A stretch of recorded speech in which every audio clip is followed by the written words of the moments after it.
중년이 되면서 옷차림을 보고 그 사람을 만나고 그 사람을 믿고 의지하고 비즈니스를 했는데 형편없다? 그렇다면 차라리 옷차림을 그렇게 입지 마세요. 형편없게 입으십시오. 그래서 옷을 보면 그 사람이 보이는 거예요. 하지만 그 반대로 나는 정말 정직하고 성실하고 열정 있는 사람인데 그것이 내 옷차림의 표현이 되지 않아서 누군가가 나에게 말을 걸어주지 않고 누군가가 나와 비즈니스 하기를 꺼려한다면 여러분들 너무 손해죠. 억울한 일 당하지 않게 하기 위해서 일단 옷차림은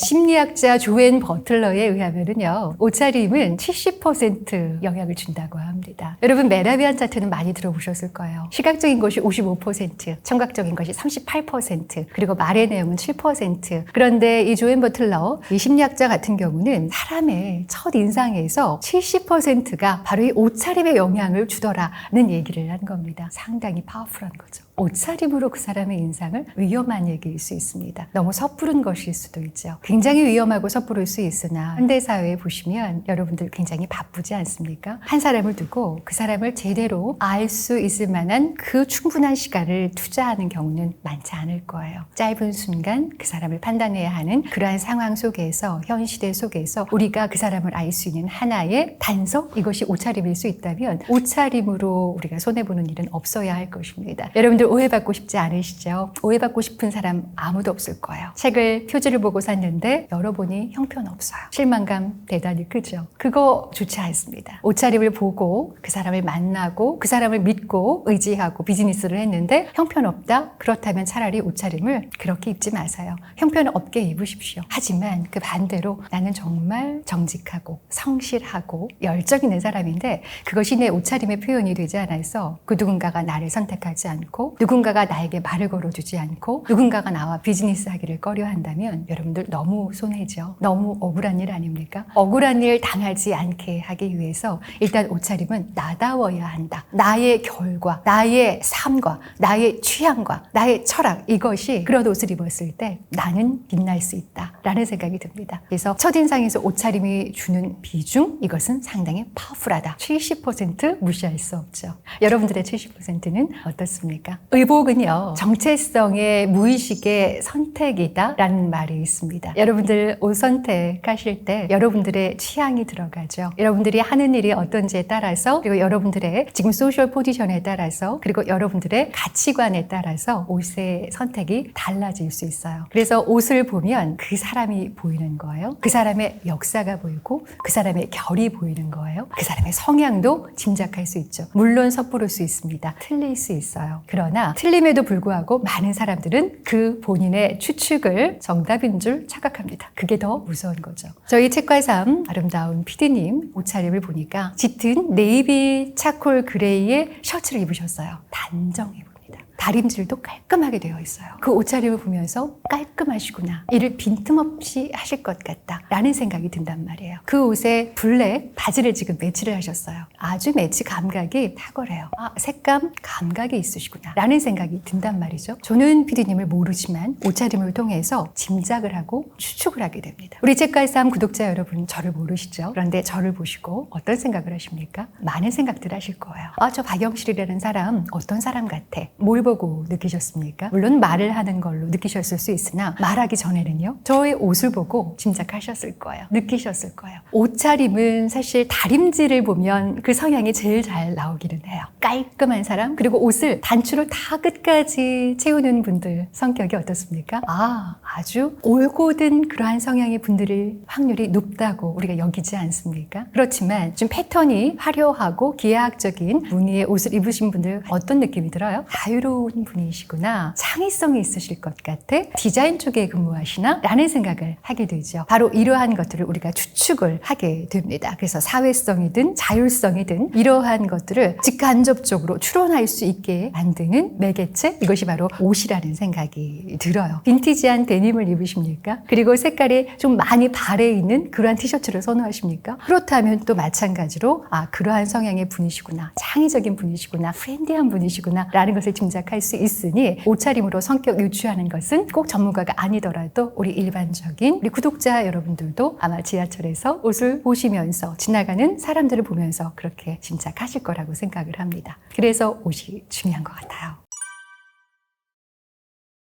귀티는 쌓이는 선택의 결과라고 할 수가 있죠. 이 귀티나는 사람들의 옷차림을 보면 공통적인 또 습관들이 있는 것 같아요. 결국은 귀티는 비싸냐 안 비싸냐 명품이냐 아니냐가 아니라 나를 알고 선택한 균형과 조화에서 나오더라라는 생각이 들어요. 톤피스도 말씀을 좀 드렸었는데요. 자, 톤, 나에게 어울리는 톤, 그리고 나에게 어울리는 핏, 그리고 나에게 어울리는 소재, 이러한 것들을 아주 말끔하게 깔끔하게 입는다? 이것이 공통적인 부분이 아닌가? 옷차림 부분에서는 그런 생각이 들어요. 그래서 뷰티나는 중요한 분들 같은 경우는 저는 A, B, C로 말씀드리고 싶습니다. A는 어피어런스예요. 딱 봤을 때 그분 자기답다, 품격 있다, 자연스럽다 라는 느낌이 들죠. 그런데 이 비헤이비어가 첫 번째 옷차림 못지않게 상당히 중요합니다. 옷차림으로 첫 인상을 사로잡았다면 두 번째 비헤이비어, 이 태도는 그 사람의 격을 더 높여줄 수도 있고 추락시킬 수도 있는 것 같아요. 이 태도를 보시면 공간을 독점하는 몸짓들이 있어요. 말씀을 하실 때 너무 크게 말씀하시는 분들 귀티나 보일까요? 앞에 나와서 일대 다수로 프레젠테이션 하시는 경우에는 넓게 하시는 게 좋아요. 나 오픈되어 있습니다라는 열린 제스처라 좋아요. 그런데 지하철 같은 곳에서 너무 크게 얘기를 몸짓을 하면서 하신다든가 하면 이기적인 느낌이 들 수도 있겠죠.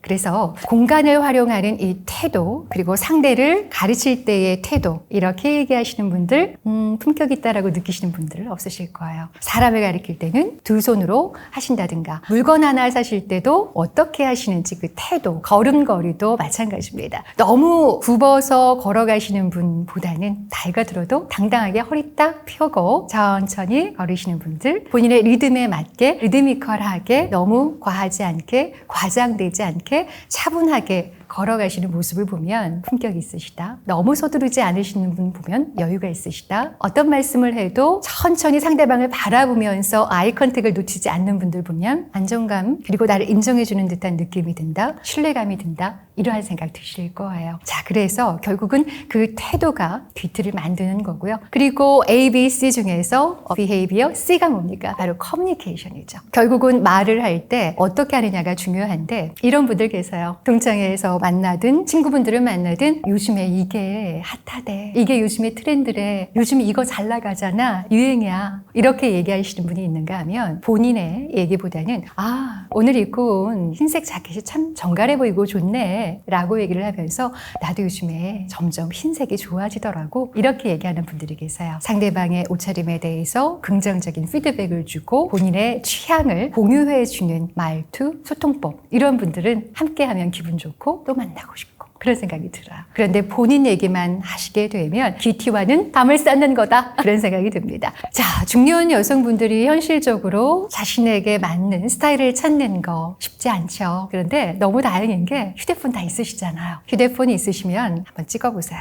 나를 찍는다? 너무 쑥스러워요 하시는 경우 있을 수 있습니다. 하지만 극복하십시오. 한번 찍어보세요. 사진 진단법 추천드리고 싶어요. 옷을 입은 상태에서 여러 각도에서 한번 찍어보세요. 여러분들 옷을 구입하러 가실 때 직접 입어보시잖아요. 어디를 가서 입어보시면 그 안에서 한번 찍어보세요. 옷장에서 이걸 찍으라고요? 이상한데? 이상해도 본인의 스타일을 찾는 방법 중에 이처럼 간단하고 쉬운 방법은 없습니다. 한번 여러 각도로 찍어보시고 어떤 것이 나에게 어울리는지, 내가 이걸 입었을 때 가장 기분이 좋아지는 옷이 어떤 건지, 그리고 여러분들의 스타일을 하나만 하지 마시고 다양하게 한번 도전해서 입어보십시오. 저는 일을 할 때는 주로 이 차림이지만 다른 TPO에서는 또 다른 스타일의 옷을 입으려고 노력을 해요. 여러분들 상황은 비슷할 수 있습니다. 내가 한 번도 도전 안 해봤지만 의외로 잘 어울리는 것들이 있을 수 있어요. 그래서 그것을 찾아보기 위해서 옷 입어보는데 돈 드는 거 아니지 않습니까? 한번 입어보시고 이게 생각보다 괜찮네? 그러한 것들도 있을 수 있으니 사진으로 한번 진단해 보시고요. 두 번째는 나만의 3색 컬러, 저의 3색 컬러 아까 소개해드렸었는데요. 자, 나의 3색 컬러를 한번 정해 보시는 겁니다. 퍼스널 컬러도 물론 중요하고 실제 자주 입는 옷 중에서 내가 하는 일을 대변해 줄 수 있는 옷이면서도 나에게 컬러 톤업을 해주는 색이 어떤 것인지 3가지 컬러 한번 정해보시는 거 말씀 좀 드리고 싶습니다. 그리고 3번째, 거울 앞 30초 규칙이에요. 자, 이것을 입고 내가 친구한테 전화 왔을 때 30초 내로 땅 하고 나갈 수 있는 그러한 옷차림이 무엇인지 미리 세팅을 해놓는 겁니다. 그러한 옷차림을 세팅을 미리 해놓으면 어떤 상황에서도 당황하지 않고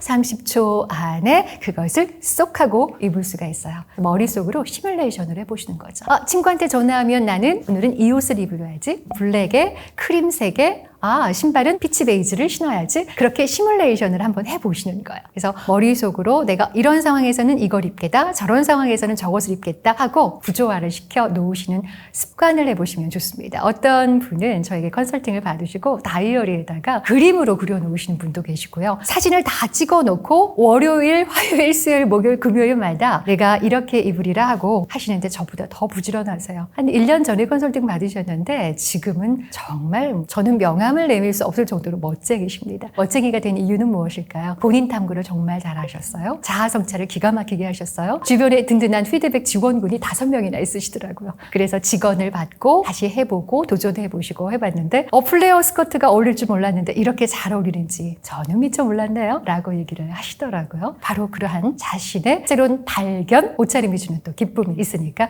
놓치지 않으셨으면 좋겠습니다. 꾸밈이 서툰 분들은 왜 서툴까요? 너무 삶이 고단하셨을 수 있고요. 너무 주변에 본인이 신경 써야 할 분들이 많으셨어요. 그래서 정작 신경 쓸 겨를이 없으셨고 마음의 여유도 없으셨어요. 그런데 여러분, 이제는 여러분들 돌봐도 되는 시점입니다. 여러분들을 들여다보세요. 내가 진짜 입고 싶었던 거, 나 이렇게 입고 이렇게 누군가에게 보여지고 그렇게 피드백 받으면 참 기분 좋을 것 같아 라고 생각만 하셨던 거 한번 해보리라 다짐부터 해보세요. 자, 첫 번째, 여러분이 입으셨던 옷 중에 한 가지만 바꾸세요. 어떤 거? 위도 좋고 아래도 좋고요. 가급적이면 위, 블라우스를 내가 꽃무늬만 입었다 지금까지. 그러면 이제는요, 꽃무늬 말고 화이트 셔츠만 입으세요. 깔끔한 화이트 셔츠 입으시고 나는 레오파드, 꽃무늬 그런 바지만 입었는데요, 괜찮아. 그 바지 그대로 입으시고 화이트 셔츠로만 바꾸세요. 그러면 주변 반응이 달라질걸요. 주변 반응 달라지기 전에 누가 놀랐는지 아십니까? 거울 속에 나를 보고 깜짝 놀라실 거예요.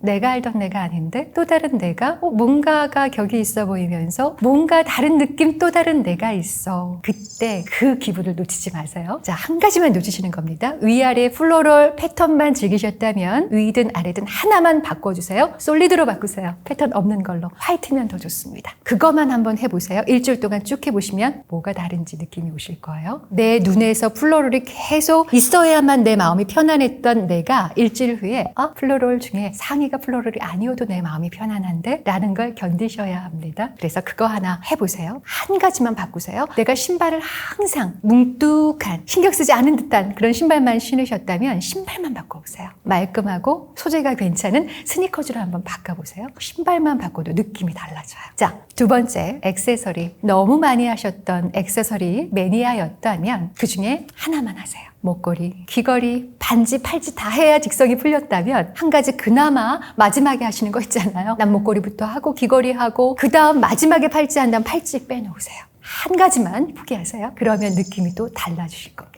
그리고 세 번째는요, 가장 중요한 건데요, 손톱. 우리는 물을 많이 묻히고 삽니다. 그렇죠? 저도 그래요. 물을 많이 묻히고 살기 때문에 손을 많이 괴롭혀야 했어요. 이제는 소중한 내 손 한번 들여다보세요. 소중한 내 손 한번 들여다보시고, 아이고 내 손이 너무 고생했네. 고생한 내 손에게 상 한번 줍자. 네일 에나멜, 매니큐어 색깔 있는 거 하지 마시고요. 투명한 거, 베이스 코트부터 바르세요. 영양분 주세요. 거기서부터 시작하세요. 매니큐어 아니어도 괜찮아요. 영양분 주세요. 영양분 주시고 반짝거리는 손톱 보는 순간 느낌이 이상하다. 내 손이 아닌 것 같다. 내가 좀 귀해진 것 같다. 라는 느낌 드실 거예요. 그 느낌 소중합니다. 그거 잊지 마시고, 자, 손톱을 귀하게 여기시면은요, 또 내가 귀하게 느껴져요. 그러면 욕심이 생기실걸요? 발톱도 한번 귀하게 여겨볼까? 발톱도 귀하게 여겨주세요. 이제 여름인데 샌들 신으실 때 옷 아무리 멋있게 꾸미고 나가셔도요, 손톱, 발톱이 관리가 되지 않으면 너무 본인의 삶을 못 돌보셨구나, 시간이 없으셨구나, 여유가 없으셨구나, 안쓰럽게 됩니다. 자, 안쓰러움은 이제 그만. 본인에게 관리의 기쁨, 그리고 소중함의 기쁨, 가치의 기쁨, 이것을 좀 나눠주시면 어떨까 싶습니다. 중년이 되면서 우리 하는 행동들 많습니다. 저는 예전에 저희 엄마가 살아 계셨을 때 버스만 타면 그렇게 빈자리를 찾아서 몸을 점프하시는 모습 보면서 좀 이해가 안 됐어요. 엄마 왜 그러시지? 근데요, 제가 엄마 나이가 되어 보니까 다리가 힘이 없어요. 대중교통을 타면 앉고 싶어요. 그러다 보니 중년 여성분들 같은 경우는 대중교통 타면 몸이 굉장히 바빠져요. 자리 찾느라. 그래서 허리가 앞으로 이렇게 기울어집니다. 자리 어딨지? 제가 마음적으로 심적으로 이해는 되나 객관적으로 우리가 조금 더 품격 있게 귀티나게 나를 돌보기로 했잖아요. 그렇다면 그러한 행동은 조금 2초 늦게 하셔라. 너무 상체를 기울여서 이렇게 하지 마시고요. 상체를 살짝 올려서 꼿꼿하게 선 상태에서도 자리 찾을 수 있습니다. 그 선 상태에서 자리 찾으십시오. 이렇게 서두르는 거 우리가 바삐 살아왔고 했으니 이제는 조금 여유를 가지셔도 된다라는 말씀 드리고 싶고요. 그리고 걸을 때 우리가 팔자구름 너무 바빴어요. 먹고 살기 힘들고 해야 할 일 산더미고 걸음걸이 신경 쓸 겨를이 어디 있습니까? 그런데요, 여러분 이제는 그러할 여유를 즐기셔도 된다라는 말씀 드리고 싶어요. 걸을 때 너무 팔자로 걸으셨다면 이제는 조금 더 내가 입은 옷의 가치를 조금 높게 하기 위해서 약간 무릎이 살짝 스치지는 않더라도 예전보다는 약간 붙여서 11자로 걷는다는 느낌을 주시잖아요. 그거 경험해 보실 수 있습니다. 느낌이 달라요. 옷의 태가 달라집니다. 그건 경험해 보지 않으시면 모르시거든요. 경험해 보셔야겠죠. 경험해 보시려면 일단 팔자걸음을 11자로 먼저 걸어 보셔야겠죠. 해보세요. 그렇게 해보시고 거울 앞에서도 제자리 걸음 집에서 신문지 딱 깔고, 요즘 신문지는 없으니까 그냥 일단 종이 같은 거 하나 깔고 제자리 걸음을 해보세요. 그리고 그걸 영상으로 찍어보세요. 휴대폰으로 찍어보세요. 남사스럽게 어떻게 그런 거래요? 괜찮습니다. 남사스러운 거 한 30초 참으시고 더 귀티나는 나를 만들 수 있다면 그깟 30초 남사스러운 거 참으시면 어때요? 괜찮습니다. 여러분들을 위해서 한번 해보시고요. 그래서 걸음걸이 하는 거, 상체 올리는 거, 그거부터 한번 신경 쓰시면 느낌이 달라질 거예요. 그리고요, 말씀하실 때 우리가 마음이 바쁘죠. 그러다 보니 말도 빠르게 나가요. 여백이 없어집니다. 그런데 이제는 조금 여유 있게 해보시죠. 찻잔도 그냥 뜨거운 상태에서 후룩 마시는 것보다는 한번 살짝 커피잔이나 녹차든 티든 그 찻잔에 밑에다가 새끼손가락 하나 딱 끼워놓고 내려놓는 연습해보세요. 그러면 딸가닥 소리가 덜 납니다. 커피 마시고 딸가닥 소리 나는 순간 여유 없으시구나, 바쁘신가 보다 이런 생각 들 수 있으니 조금 여유 있게 보이시기 위해서 소리, 모든 이용하는 나의 제품들, 상품들 이러한 것들의 잡음을 최소화하시는 연습 필요하시고요. 그것과 함께 여기 커피 하나요? 라고 하는 것도 물론 나쁘지 않으나 커피 한 잔 주세요. 잠깐 파우즈. 아마 주변에서 이상하다고 얘기할 수 있어요. 갑자기 바뀌면 그럴 수 있습니다. 물론 상황에 따라서 하셔야죠. 친한 사이인데도 너무 그렇게 격식을 따지면 이거는 그쵸. 친한 사이에 물긋기인 것 같아요. 그렇지 않고 좀 포멀한 자리가 필요한 경우, 그러한 자리에서 약간 격식이 필요한 경우를 대비해서 한번 연습해 보시자라는 취지로 말씀드린 거니까 오해 없으시면 좋겠습니다. 저는 경쾌한 분 좋아해요. 말 빠른 분 좋아해요. 에너지 높으시거든요. 그리고 성격 급하신 분 치고 말 빠르신 분 치고 성격 모난 분 못 봤습니다. 그거 물론 다 알지만 그래도 혹여나 내가 조금 더 격 있게 귀티나게 하고 싶다라고 하신다면 제가 드린 팁 너무 쉽다고 무시하시지 마시고요. 한번 꼭 해보세요. 중년 이후는 이제 경쟁의 시기가 아니죠. 바로 존중의 시기입니다. 상대를 존중하는 사람의 옷차림, 태도, 말투는 격식 있고 귀티나 보일 수밖에 없는 것 같아요. 가꾸는 사람의 것이 바로 귀티다라는 말씀 꼭 드리고 싶습니다. 그냥 좋은 옷 입으면 되겠지가 아니라 가꾸는 사람, 관리하는 사람, 정성을 다해서 신경 쓰는 사람의 것. 그러니까 그 말은 누구든 귀티 날 수 있다라는 말씀 드리고 싶습니다. 여러분들은 귀티 나는 삶의 주인공이십니다.